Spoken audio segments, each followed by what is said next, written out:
parce que de toute façon, on a une question auditeur à faire avant ça. Donc, question auditeur d'ailleurs qui va plaire aux plus anciens d'entre nous, qui a été proposé par Ahmed qui nous fait aujourd'hui les vignettes. Donc voilà, big up à lui. Si vous voyez les belles vignettes qu'on a en ce moment, c'est grâce à lui. Donc il m'a dit, tiens, j'ai une question auditeur. Est-ce que Bruce Lee, tu vois, quand tu commences comme ça, tu dis, wow, c'est quoi la question? Mais non, en vrai. Est-ce que Bruce Lee aurait été champion flyweight, le mec, c'est champion du vol, flyweight à l'UFC? Écoute, j'ai bien aimé moi cette question. C'est pour ça que je la mets parce que ça m'intéresse, parce que tout le monde se pose cette question. Pratiquant de Jeet Kune Do, forcément que ça t'intéresse. Mais bien sûr que ça m'intéresse. Non mais alors, à la fois elle m'intéresse et à la fois, tu sais, c'est très dur d'y répondre parce que techniquement, on a très peu d'archives de véritables combats de Bruce Lee.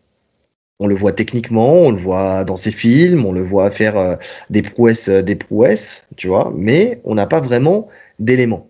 Le seul élément qu'on a d'un vrai combat de lui, c'est quand il avait fait en Californie, l'espèce d'événement où il y avait plein d'arts martiaux différents. Enfin, tu sais, c'était un open de karaté, je crois, où il avait fait une démonstration de ses talents, en fait, tout simplement, avec son one in punch, donc coup de poing à 1 pouce, où il avait fait du Wing Chun avec les yeux bandés, voilà. Et puis il avait organisé un combat justement. Alors c'était avec un de ses élèves, tu vois, mais où il combat avec son élève. Donc j'ai revu et revu et re-revu, comme ça dure pas très longtemps, cette petite archive. Et en fait, force est de constater que, en tout cas sur le papier, il a tout ce qu'il faut pour. C'est-à-dire qu'il avait la vitesse, il avait la précision, il avait la puissance, et il avait aussi, chose très importante, et on l'a vu chez les grands champions, l'obsession pour les sports de combat et les arts martiaux. C'est-à-dire que, pour le coup, le concept du Jeet Kune Do, parce que tu veux l'ancien pratiquant de Jeet Kune Do, voilà, je vais sortir ma science. Le concept, parce que c'est pas un art martial, le concept qui a été sorti par Bruce Lee, c'est de prendre, et je l'ai déjà dit ici, mais de prendre tous les arts martiaux, de prendre ce qui fonctionne et laisser ce qui fonctionne pas, d'accord? Et enfin, ce qui fonctionne, en tout cas ce que tu estimes, ce qui fonctionne, et tu laisses le reste. Et derrière, ce que tu as appris, tu vas l'adapter à ta propre pratique. C'est-à-dire que tu vas même la codifier différemment, l'incorporer, l'implémenter différemment pour qu'elle s'adapte à toi, à ta pratique, à ta morphologie, à ta façon de faire, à tes aptitudes et tout ça. Et donc, tu construis ton Jeet Kune Do. Chose qui a été après un peu modifié parce qu'il est mort très jeune et que ça a été repris après par Danilo Santo qui était quelqu'un du Kali Eskrima, et donc c'est pour ça qu'on voit dans le Jeet Kune Do beaucoup plus une grosse partie de Kali Eskrima, tu vois. Mais à la base des bases, Bruce Lee c'est un mec qui a fait du Kung Fu, qui a fait du Wing Chun, qui s'est mis à faire de la boxe anglaise, qui a fait je crois aussi de la boxe française, parce qu'on voyait dans ses coups de pied, dans ses sidekicks et tout ça, c'est des coups de boxe française. Même s'il n'a pas fait de la lutte. Il a fait de la lutte sûrement, bien sûr, mais il a fait aussi, de toute façon, tu sais, dans les techniques qu'il fait, quand tu le vois, tu l'as revu ou pas Oui, je l'ai vu. Alors, là-bas. Je l'ai pas revu pour la question, mais je l'ai vu passer il n'y a pas si longtemps que ça sur Facebook, justement. Le petit passage de combat, là. Ouais. D'ailleurs, il met un fauchage. Il met le fauchage qu'a fait Petroyan. Ouais. Exactement. Il fait exactement le même fauchage. Ouais. Il y a ça, il fait aussi quand il est sur la partie main collante, justement, du Wing Chun, où tu le vois mettre des petits balayages, des petits sasae, des petits trucs comme ça. Il avait une science du timing et de l'action-réaction pour faire chuter ses adversaires. Donc il a la partie lutte, partie judo, la partie striking. Maintenant, il manque la partie sol. Ouais, attends. Pour faire chuter ses adversaires qui n'en étaient pas vraiment. En tout cas, pas au niveau des champions. On est d'accord. Que le mec qu'il a en face de lui, c'est pas non plus, ça reste les arts martiaux de ces années-là, tu vois, on est d'accord. Tes arguments, moi j'expose les miens, moi j'y crois pas du tout. Attends, je termine. Ouais, termine. Parce que la partie sol, j'ai été la chercher, et franchement, il a fallu aller la chercher quand même. Dans ses films, mon gars. Opération Dragon. La sortie de Fuji, non? Quand il mord. Non. Bah oui, non, mais ça, c'est pas légal. Donc, j'ai pas été chercher ça, mais au début, tu sais, quand il combat avec les gants, en plus, il avait créé des mitaines, tu sais, de MMA. Il fait son combat, là, devant tous les maîtres chinois, là. Ah, je me rappelle plus de ça. Et ben, c'est Sam Holo, en plus. Sammo Hung, tu sais, celui qui faisait le flic de Bah, Shanghai, le là. flic de Shanghai. Voilà. Il lui met un crucifix quand même. Il le fait taper sur un crucifix. Ah ouais? Il s'installe en crucifix. Ah ouais, grave, dès le début. Il le prend, crucifix, clac, clac, clac. Alors, ce qui s'apparente à un crucifix. Puis après, je suis allé chercher dans le jeu de la mort. Karim Abdul-Jabbar. Le mec, comme il est très grand, il l'amène au sol, il le prend en bras-tête. Derrière, il va chercher le dos. Karim défend. Et il le finalise sur nul autre qu'un bulldog Chuck. C'est vrai, maintenant que tu me le dis, c'est vrai tout ça. Eh, donc, il y avait une recherche déjà dans le sol. Il y avait une recherche dans le sol, alors qu'il n'était sûrement pas le jiu-jitsu brésilien à cette époque-là, tu vois. Mais on remet dans le contexte. C'était les années 70, tu vois, ça.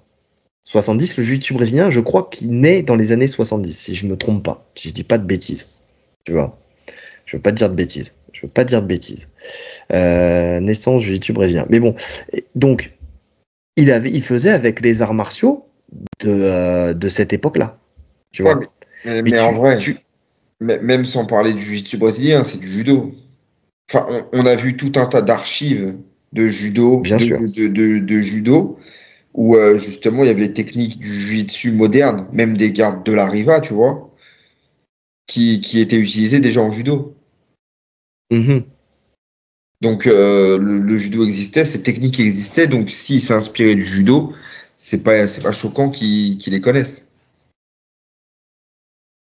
Ah ouais, non, je dis une connerie, attends. Non, c'était. Bah, attends, 1917? Ah ouais, 1932. Ah oui, non, c'était déjà plus vieux. Ah oui, non, le jiu-jitsu brésilien existait déjà. Oula, j'ai fait un anachronisme de malade. Effectivement, ah non, le jiu-jitsu brésilien, ça. Ah oui, ça a 100 ans quand même. Ça a plus que ça même. Bon, bref, on s'en fout. Plus que ça, oui, c'est un peu plus de 100 ans. Bref, on s'en fout. On n'est pas là pour faire un cours d'histoire. Mais ce que je veux dire par là, effectivement, c'est du judo. Le katagatame, l'étranglement bras-tête, c'est un katagatame. Donc, dans le judo, ça existait déjà. Mais tu sens que le mec, il s'intéressait, et c'était les arts martiaux de l'époque, c'était le karaté de l'époque, la boxe de l'époque, tu vois ce que je veux dire. Surtout qu'il était aux États-Unis, donc les États-Unis, en fait, le karaté et la boxe, tu vois, le kickboxing, c'était assez lié. Chuck Norris, karatéka, qui faisait du full contact, tu vois, c'était le full contact et tout ça. Donc, mais tu le transposes aujourd'hui avec les compétences et les cours, l'accès aux cours qu'on a aujourd'hui, l'accès aux grands maîtres, aux différents styles et tout ça avec ses aptitudes, avec sa force et sa charge de travail. Parce que physiquement, c'était un mec qui aussi a été très très calé sur la prépa physique. L'haltérophilie, la Bah, tu vois, musculation, les trucs comme ça, tu vois. Sur le stretching, sur. Enfin, c'est un c'est un mec qui import- était ultra complet. c'est Tu le compares à impossible. un John Jones. Hein? J'ai pas compris ce que tu as dit. Pardon, oui, je me disais que tu n'avais pas compris. J'ai même cru que tu avais Parce que, figé. oui, mais moi j'ai écouté. Je me suis dit, attends, On mais croyait tout. pourquoi il bug? Je Parce que voyais juste, j'attendais ta réplique. je voyais J'attendais ta juste tes réplique. lèvres bouger, je me disais, non, c'est bon, ça va pas figer.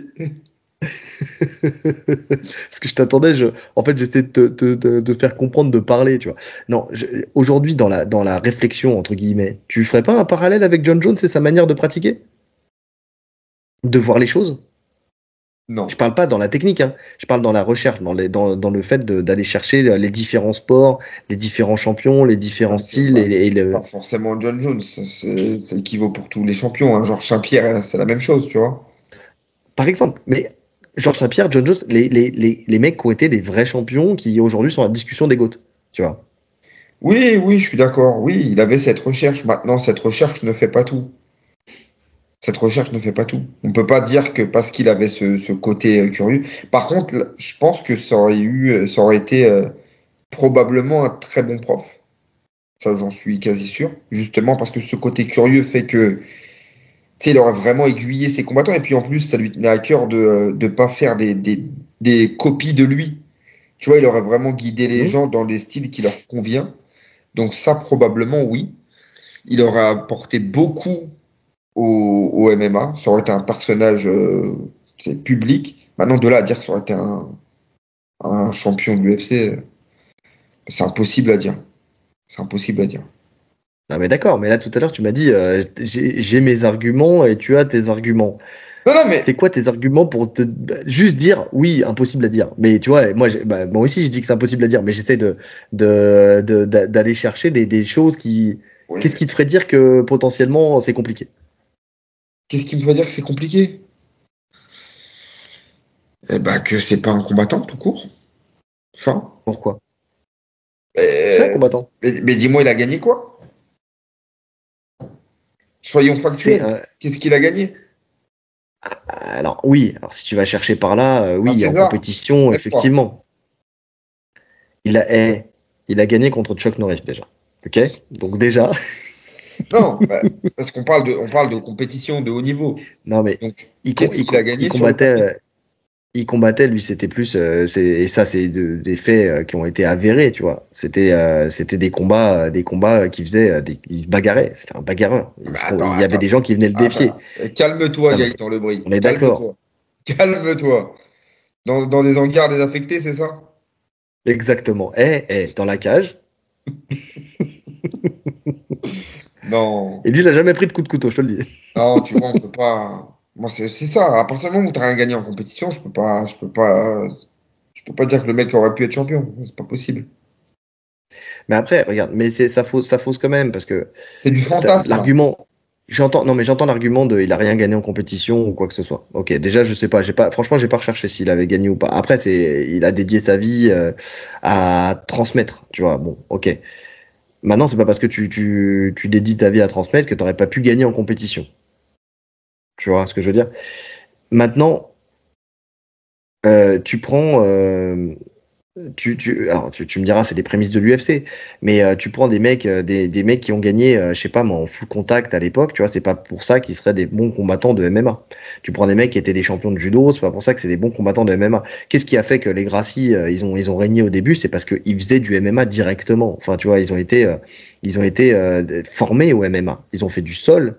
C'est de leur force, parce que le jiu-jitsu brésilien, c'était leur force, et puis ils ont régné à un moment où personne ne connaissait le sol, mais parce que d'eux-mêmes, ils ont mixé, en fait, ils ont toujours fait du MMA au Brésil. Au Brésil, quand tu regardes, ça existe depuis tellement plus longtemps que ce que nous, on connaît, tu vois, avec les IVC, mais même encore avant. Tu vois, dès le début, il y a eu des confrontations qui s'apparentent à du MMA avec différents styles. Donc ils avaient cette force-là. Mais sinon, sortie 2. Les autres, c'était quoi? C'était des mecs qui soit venaient de la boxe, soit venaient du sumo, soit venaient du karaté, soit c'était des bagarreurs de rue qui sont venus et qui se sont dit, bah tiens, c'est mon moment. Et finalement, c'était peut-être même les bagarreurs de rue qui s'en sortaient mieux que les autres, tu vois, parce qu'ils avaient plus cette habitude d'être moins dans le codifié. Je sais pas si tu vois ce que je veux dire. Et Moi, lui, le fait d'avoir brisé les murs, d'avoir brisé les barrières, parce que finalement, quand tu regardes son style, c'est un peu un prémisse du MMA. Il y en a beaucoup qui le disent, que limite, ça serait même un précurseur aussi du MMA, tu vois, dans sa façon de voir les choses. Le fait de briser ces murs-là fait que, potentiellement, il aurait pu aller chercher quelques victoires. Parce que dès le début, tu sens qu'il a une recherche de combat complet, même dans ses films, tu vois. non, attends. Je dis pas qu'il aurait pas pu aller chercher quelques victoires. Maintenant, la question, c'est quoi? La Est-ce qu'il serait question, champion flyweight? est-ce qu'il Est-ce serait qu'il serait champion champion flyweight? flyweight? Ouais. C'est ça la question. Oui, prendre des victoires, bien sûr. Donc flyweight, ça veut dire que là, on met Monsieur Bruce Lee contre Face Monsieur à Pantoja, Pantoja. Qu'est-ce qui se passe? il prend un sidekick, hop, coupé en deux. Merci, bonsoir. Il va prendre son bras tête et puis salut. Mais parce que encore une fois, il s'est pas préparé. Là, dans ce qu'on a vu, il est pas préparé pour ça.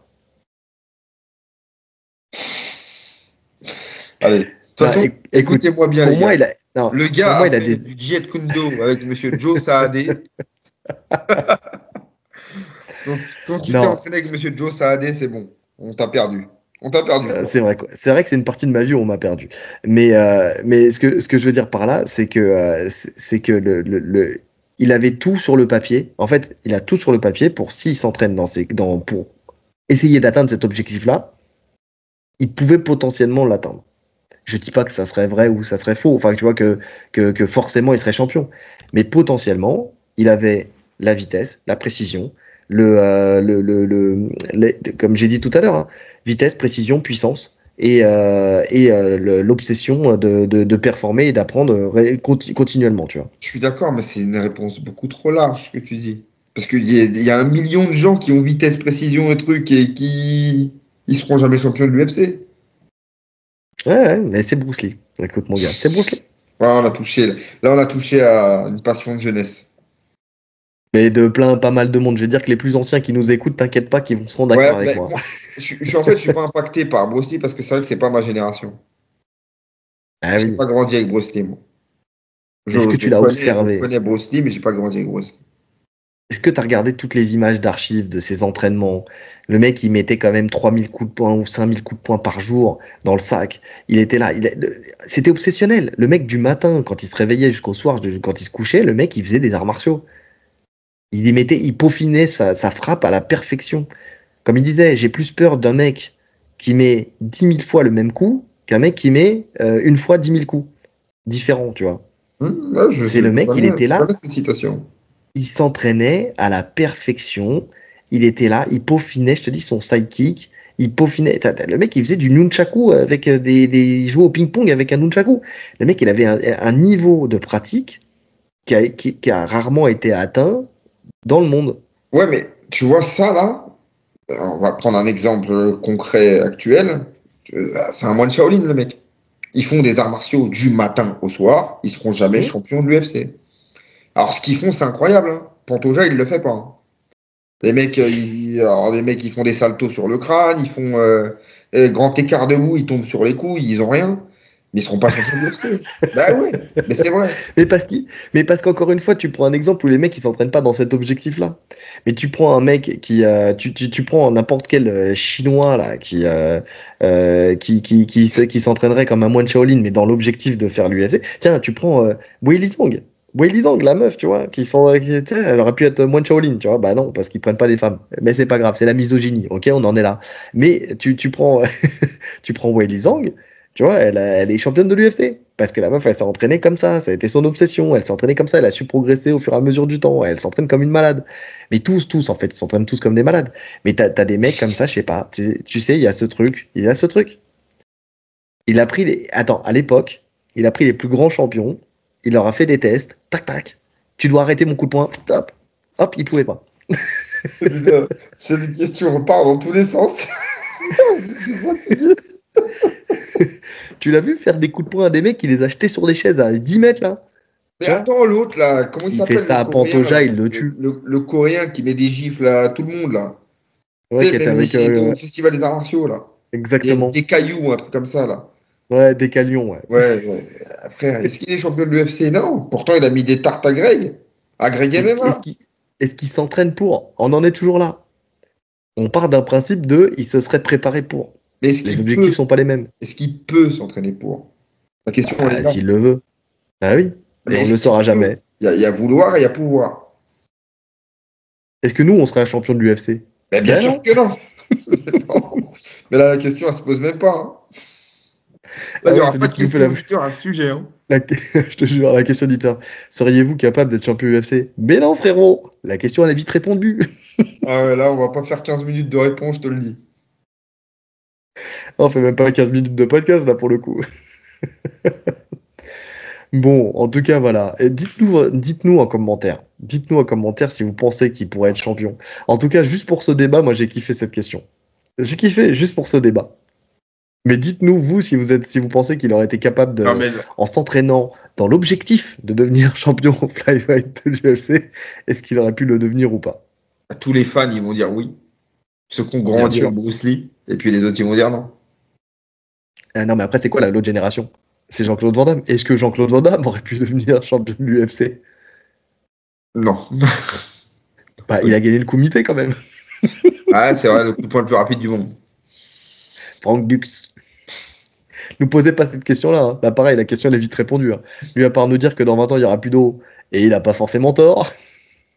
Enfin, il nous a dit ça il y a combien d'années? Ouais, il y a plus de 20 ans maintenant. Il y a plus de 20 ans, putain. Ouais, mais en même temps, ils ont augmenté la TVA sur les bouteilles d'eau là, à 20% au lieu de 5,5. Bientôt, il y aura plus d'eau, je te le dis. On va nous forcer à boire de l'eau du robinet.